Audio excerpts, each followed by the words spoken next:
নাচি, কোনো অবস্থায় ময়দান ছেড়ে দেব না। রাজি আছেন আপনারা? কারা কারা রাজি? দুই হাত উঁচু করে মালিকের দেখায় দেন।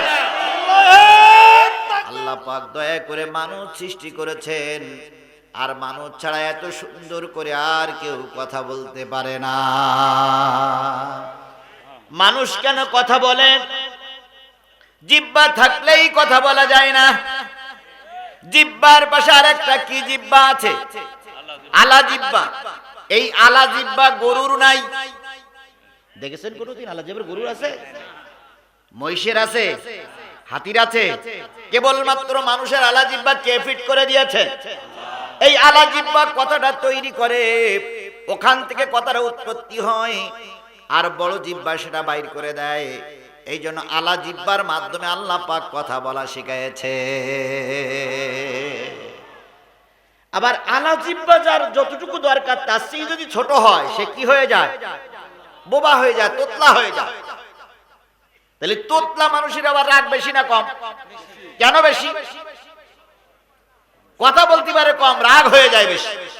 আপনি যদি কোনো সময় বাজারে ঘাটে কারোর সঙ্গে ক্যাসাল করেন, ঝগড়া করেন, তা তোতলা মানুষের সঙ্গে করবেন, আপনি জিতে যাবেন। আপনি যদি বলেন তোতলা ভাই বেশি কথা বলি, একে চড়ে দাঁত ফেলাই দেব। তোতলা যদি কাউন্টার দেয়, আজিজুল ভাই ইয়া ইয়া ইয়া ইয়া ইয়াকে চড়ে দা দা দা দা দা দা দা দা দাঁত বলতে বলতে শেরপুর পর্যন্ত চলে যাবে, ও দাঁত বলতে পারবে। তাহলে আল্লাহ রাব্বুল আলামিন আমাকে কি বানান নাই? তোতলা বানান নাই, বোবা বানান নাই। 3.5 হাত বডির ভিতরে কোটি কোটি টাকার সম্পদ দিয়ে যে মালিক আপনাকে আমাকে বাঁচিয়ে রেখেছেন, একটা পার্টস, একটা অঙ্গ প্রত্যঙ্গের শুকরিয়া আদায় করে সারা জীবন শেষ করা যাবে না। হযরত মুসা আলাইহিস সালাম আল্লাহ রাব্বুল আলামিনের কাছে বললেন, আল্লাহ তুমি সবচেয়ে কি ভালোবাসো? আল্লাহ বললেন, মুসা তোমার জবান দিয়ে আমার গুণগান গাইতে আমি বেশি ভালোবাসি, তুমি আমার গুণগান করবে। মুসা আলাইহিস সালাম বললেন, আল্লাহ আমি পারবো না। কেন পারবো না? কাল আমার 3.5 হাত বডির ভিতরে যত সম্পদ দিয়েছো, চোখের গুণগান করলে, চোখের প্রশংসা করলে কানের প্রশংসা বন্ধ হয়ে যাবে, কানের প্রশংসা বন্ধ করলে নাকের প্রশংসা বন্ধ হয়ে যাবে, নাকের প্রশংসা করলে জিহ্বার প্রশংসা বন্ধ হয়ে যাবে, জিহ্বার প্রশংসা করলে হাত পায়ের প্রশংসা বন্ধ হয়ে যাবে। তুমি যা আমাকে দিয়েছো প্রশংসা করে আমি শেষ করতে পারবো না, তাই আমি অক্ষমতা প্রকাশ করলাম।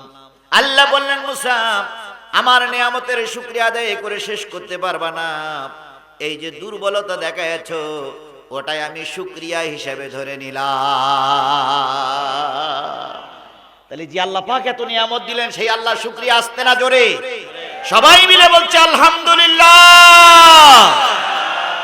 প্রশংসা করি আমি আল্লাহ তাআলার, বিশ্বজাহান সৃষ্টি হলো কুদরতে জাহান, জ্ঞান বিজ্ঞান শিল্পকলা আবিষ্কারক যত, খোদার মহিমা তারা গাইছে অবিরত। মাটির মানুষ চন্দ্রে গেল কুদরতে জাহার, প্রশংসা করি আমি আল্লাহ তাআলার। ডিমগুলো সব একই রকম, পার্থক্য নাই মোটে, সাদা কালো বাচ্চাগুলো কেমন করে ফোটে। আমরা সবাই বাস করি একই পৃথিবীর অঙ্গে, হাতের লেখা মুখের চেহারা মেলে না কারোর সঙ্গে, আর মেলে না গলার আওয়াজ বুড়ি আঙুলির টিপ। আল্লাহ তাআলা আছেন একজন, প্রমাণ হইল ঠিক। আবার সেই আল্লাহ শুকরিয়া আলহামদুলিল্লাহ। সর্বকালের সর্বশ্রেষ্ঠ মহামানব, যিনি জন্মের পরের থেকে উম্মতের জন্য কেঁদেছেন, মৃত্যুর সময় কেঁদেছেন, উহুদে কেঁদেছেন, বদরে কেঁদেছেন, খন্দকে কেঁদেছেন, তাবুকে কেঁদেছেন, মৃত্যুর সময় কেঁদেছেন, এখনো কবরে শুয়ে শুয়ে তিনি কাদের জন্য কাঁদতেছেন? উম্মতের জন্য। কিয়ামতের দিন মুসিবতের কালে সবার বিচার হয়ে যাবে, সকলের আগে আমার নবী উঠবেন, উঠে দেখবে রোজে মহাশরের ময়দানে একটাও লোক নাই।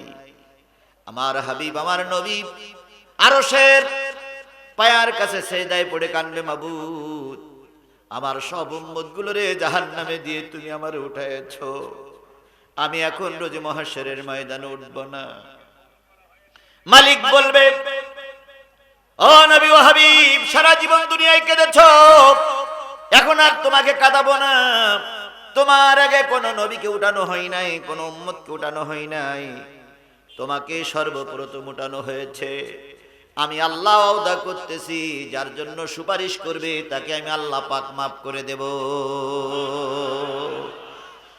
তাহলে নবী রোজে মাহশরের ময়দানে সর্বপ্রথম কাঁদবেন কাদের জন্য? উম্মতের জন্য। আপনারা তো সেই উম্মত নাকি? যে লোকগুলো দাঁড়ায় আছেন ওনারা তো নবীর উম্মত। আপনারা কি সত্যি নবীর উম্মত? সত্যি নবীর উম্মত? যদি জায়গা থাকে তাহলে বসে পড়েন, তাহলে বোঝা যাবে আপনার উম্মত। আর যদি না বসেন তাহলে বোঝা যাবে যে কোরআন হাদিসের মাহফিল আপনাদের ভালো লাগে না, নবীর উম্মত হওয়ার চাহিদা আপনাদের নেই। একটু পরীক্ষা করি দেখি আপনারা নবীর উম্মত কিনা। জায়গা নাই? জায়গা না থেকে এর ভিতরে আসেন না। ও ভাই বসেন, বসে পড়ি, বসে পড়ি, শুনলে বরকত বেশি। আল্লাহ হেফাজত করুক। সকলে বলুন আমিন। আরো জোরে বলেন আমিন। আমার ভাইয়েরা, আল্লাহর নবী এই পৃথিবীতে এসেছিলেন কত খ্রিস্টাব্দে? কথা বলেন, সবাই মিলে বলেন, কত খ্রিস্টাব্দে?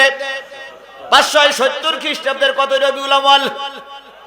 আল্লাহর নবী রাতে এসেছিলেন না দিনে এসেছিলেন? দিনও নয় রাতও নয়, এমন সময় নবী এসেছেন। নবী যখন পৃথিবীতে এসেছিলেন, নবীজির বাবা বেঁচে ছিল না, তার আগে মারা গেছে।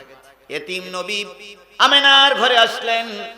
আমেনা বর্ণনা করেছেন, নবী যখন আমার ঘরে আসলো তখন আলো জ্বালানোর মতন কোন তেল আমার ঘরে ছিল না, অন্ধকার ঘরটা ছিল, অন্ধকারাচ্ছন্ন। নবী যখন আমার ঘরে আসলো, নবীর চেহারার দিকে তাকাইছি আর রাতের চাঁদের দিকে তাকাইছি। আমি দেখেছি রাতের চাঁদের কলঙ্ক আছে, কিন্তু নবীর চেহারায় কোনো কলঙ্ক নাই। সেই নবীর ঘরে রাতের তেল নাই, লণ্ঠন জ্বালানোর মতন। সকাল হয়ে গেল, সবাই সংবাদ পেল আমেনার ঘরে একটা ফুটফুটে চাঁদের মতন সন্তান এসেছে। উম্মে হানি রাসূলের ফুপি আম্মার সংবাদ পেয়ে ছুটে আসলেন। এসে দেখলেন নবীকে একটা কাপড়ে জড়ানো। আল্লাহর নবীর মুখটা বিড়বিড় করে নড়তেছে। ও আমার জাতি, ভালো করে খেয়াল করো, আল্লাহর নবীর মুখটা বিড়বিড় করে নড়তেছে। উম্মে হানি নবীজিকে মুখের ভিতরে জড়াই ধরে মুখের কাছে কাল লাগাই বললেন, ভাতিজা, এখনো যে কি বলো বুঝি না, কিন্তু মুখটা নাড়াও, কি যেন বলতেছো, তোমার ভাষা তো আমরা বুঝি না।